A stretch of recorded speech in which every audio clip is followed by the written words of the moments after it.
Hi, I'm Morgan, and today I'm going to read to you from Grace Harlowe's junior year at high school, which was written by a woman named Josephine Chase, who wrote under the pseudonym Jessie Graham Flower. Chapter 15, A Would-Be Lark. Eleanor Seville and the 7 girls who formed their sorority were the first to enter the study hall on Tuesday morning. As soon as a girl from any of the 3 lower classes appeared, she was approached by some of the former, and a great deal of whispering and subdued laughter went on. A few girls were seen to shake their heads dubiously, and a number of those termed grimes were not interviewed. The majority, however, appeared to be highly delighted over what they heard. One group standing near one of the windows, of which Eleanor was the center, laughed so loudly that they were sent to their seats. Among the number to whom nothing was said were the members of the Phi Sigma Tau, and as the morning advanced, they became fully aware that something unusual was in the wind.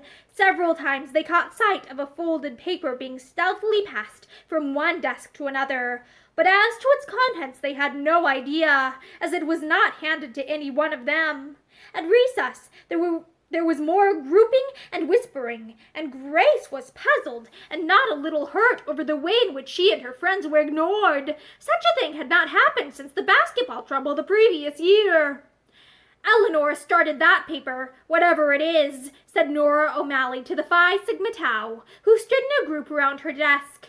"She was here when I came in this morning, and I was early, too. It is some masterpiece of mischief on her part, or she wouldn't take the trouble to get here on time." "Here comes Mabel," said Jessica. "Maybe she has seen the paper. Mabel, dear, did you see that paper that has been going the rounds this morning?" Mabel nodded. "What was written on it, Mabel?" asked Grace curiously. Mabel looked distressed for a moment. Then she said, "I wish I might tell you all about it, but I gave my word of honor before I read it that I wouldn't mention the contents to anyone." "Then, of course, we won't ask you," said Anne Pierson quickly, "but tell us this much. Is it about any of us?" "No," replied Mabel, "it isn't. It is something I was asked to sign." "Did you sign it?" asked Jessica. "I certainly did not," responded Mabel. "It was—" She stopped, then flushed. She had been on the point of telling. "I'm sorry I ever saw it," she continued. "I can't bear to have secrets and not tell you." "That's all right, Mabel," said Marian Barber, patting her on the shoulder. "We don't want you to tell. If it doesn't concern us, we don't care, do we, girls?" "No, indeed," was the reply. Just then the bell sounded, and the girls returned to their seats with the riddle still unsolved. Nothing more was seen of the mysterious paper, and Grace came to the conclusion that it had been nothing important after all. On Wednesday, aside from a little more whispering and significant glances exchanged among the pupils, not a ripple disturbed the calm of the study hall. It was therefore a distinct and not altogether pleasant surprise when Miss Thompson walked into the room, dismissed the senior class, and requested the 3 lower classes to remain in their seats. After the seniors had quietly left the study hall, Miss Thompson stood gravely regarding the rows of girls before her. Her eyes wandered toward where Eleanor sat, looking bored and indifferent, and then she looked toward Grace, whose steady gray eyes were fixed on the principal's face with respectful attention. "I don't believe Grace is guilty at any rate," thought Miss Thompson. Then she addressed the assembled girls. "Something has come to my ears, girls," said the principal, "that I find hard to credit, but before you leave here this afternoon, I must know who is innocent and who is guilty." Miss Thompson paused, and a number of girls stirred uneasily in their seats, while a few glanced quickly toward Eleanor, who was looking straight ahead, the picture of innocence. "You all know," continued the principal, "that it is strictly forbidden for any pupil to absent herself from school for the purpose of attending a circus, matinee, or any public performance of this nature. I have so severely disciplined pupils for this offense that for a long time no one has disobeyed me. I was, therefore, astonished to learn that a number of girls, regardless of rules, have taken matters into their own hands and have decided to absent themselves from school tomorrow in order to attend the matinee to be given in the theater. Such a decision is worse than disobedience. It is lawlessness. Unless a severe example is made of the offenders, the standard of the school will be lowered. Therefore, I intend to sift this matter to the bottom and find out what mischievous influence prompted this act of insubordination." Report says that this movement originated in the junior class, and that a paper has been circulated and signed by certain pupils who pledged themselves to play truant and attend the matinee tomorrow. The eyes of Grace and her chums turned questioningly toward Mabel Allison, who nodded slightly in the affirmative.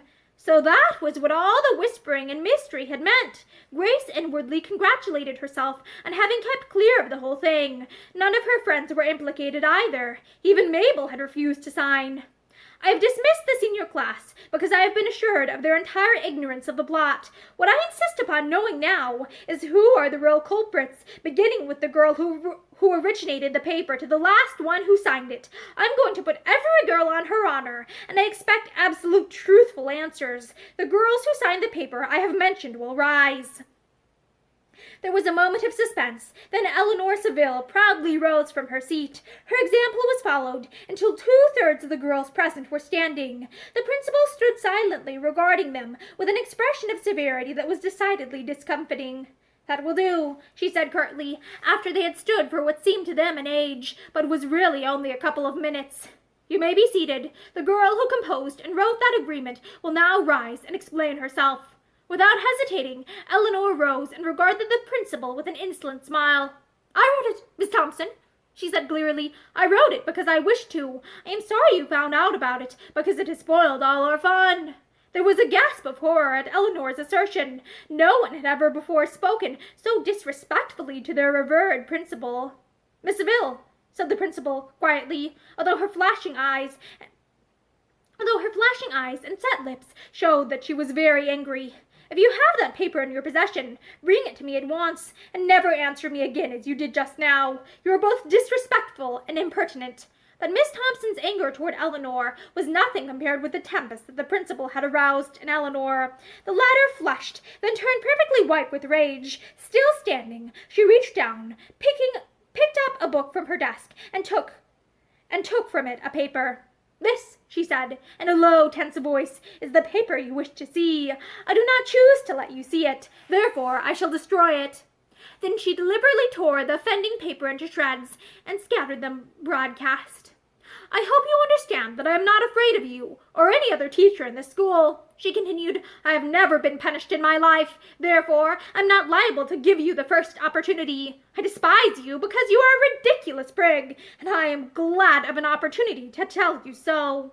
As for the persons who told you about our plan, words cannot express my contempt for them, and right here I accuse Grace Harlowe and her sorority of getting the information from Mabel Allison yesterday and carrying it to you. They're all talebearers and sneaks." With these words, Eleanor angrily flung the book she held on the desk and walked down the aisle toward the door, but Miss Thompson barred her way. "Stop, Miss Saville," she commanded. "You shall not leave this room until you have apologized to the girls whom you have unjustly accused, and to me. I will not tolerate such behavior." Eleanor glared at the principal, whose face was rigid in its purpose, then sank into the nearest vacant seat, saying defiantly, "You may keep me here all night if you like, but I meant what I said, and I shall retract nothing." Nevertheless, she did not again attempt to leave the room. She had met with a will stronger than her own, and she realized it. Ignoring Eleanor's final remark, Miss Thompson once more turned her attention to the matter in hand. "Those girls who are not in any way implicated in this matter are dismissed," she said. About 1/3 of the girls arose and prepared to leave the study hall, the Phi Sigma Tau being among the number. Grace motioned the girls to hurry. She wished to leave the room with her friends before Miss Thompson noticed them. She knew the principal would insist on an apology from Eleanor, and neither she nor her friends wished it. For the first time since Eleanor had chosen to cut their acquaintance, Grace was thoroughly angry with her. She could not forgive Eleanor for having accused her and her friends of carrying tales before almost the entire school. Therefore, a forced apology would not appease her wounded pride. She drew a breath of relief when the 8 girls were safely outside the study hall door. "Hurry up," she said. "We'll talk when we get outside school. Don't stop for a minute. If Miss Thompson notices that we are gone, she'll send after us." The girls silently donned their wraps and fled from the building like fugitives from justice. Once on the street, a lively confab ensued, all talking at once. "Let's take turns talking," cried Grace, laughing. "We shall understand each other a little better." "Now, what do you think of Miss Eleanor?" cried Nora. She has certainly shown her true colors this time. I never heard of anything more unjust than the way she accused us when we knew nothing about her old plan, said Marian Barber. It was abominable, said Eva Allen. The other girls expressed their disapproval in equally frank terms. I suppose it did look as though I told you girls, said Mabel Allison, who had joined them at the gate. You know I was with you at recess, right after the paper had been passed to me. I don't think Miss Saville intended me to see it. It was passed to me by mistake. Very likely, agreed Grace. I wonder who did tell Miss Thompson. I saw several girls with the paper, but hadn't the remotest idea what it was all about. You know Miss Thompson is awfully down on skipping school. She threatened last year to suspend Edna Wright for it. There will be weeping and wailing in the Skull and Crossbones' crowd, exclaimed Nora. They are all in this mix-up, and if they aren't suspended, they'll be lucky. Are you going to stand up for Eleanor now, in the face of what she said about all of us before those girls, Grace? Asked Marian Barber hotly. No, said Grace shortly. She deserves to be punished. The things she said to Miss Thompson were disgraceful, and I shall never forgive her for the way she spoke of us. I wouldn't say that, Grace, remarked Anne. You can never tell what may happen to change your views. It will have to be something remarkable in this instance, replied Grace grimly as she bade the girls goodbye. Remember, girls, basketball practice again tomorrow and the rest of the week. Miss Thompson has promised me the gymnasium. Please make it a point to be on hand.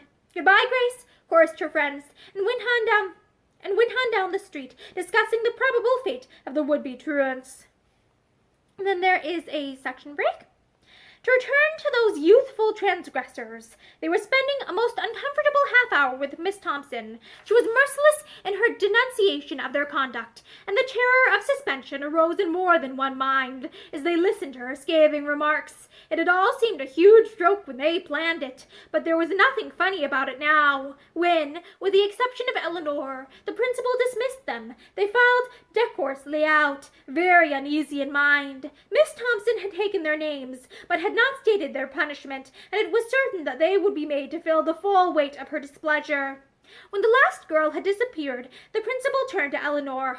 I will listen to your apology, Miss Saville, she said coldly. Eleanor looked scornfully at the principal and was silent. Do you intend to obey me, Miss Saville? Asked Miss Thompson. Still there was no answer. Very well, continued Miss Thompson. Your silence indicates that you are still insubordinate. You may therefore choose between two things. You may apologize to me now, and tomorrow to the girls you have accused of treachery, or you may leave this school, not to return to it unless permitted to do so by the Board of Education. Without a word, Eleanor rose and walked haughtily out of the room. And that is the end of the chapter. Thank you for listening to this chapter of Grace Harlowe's junior year at high school with me, and I hope you have a great day. Bye!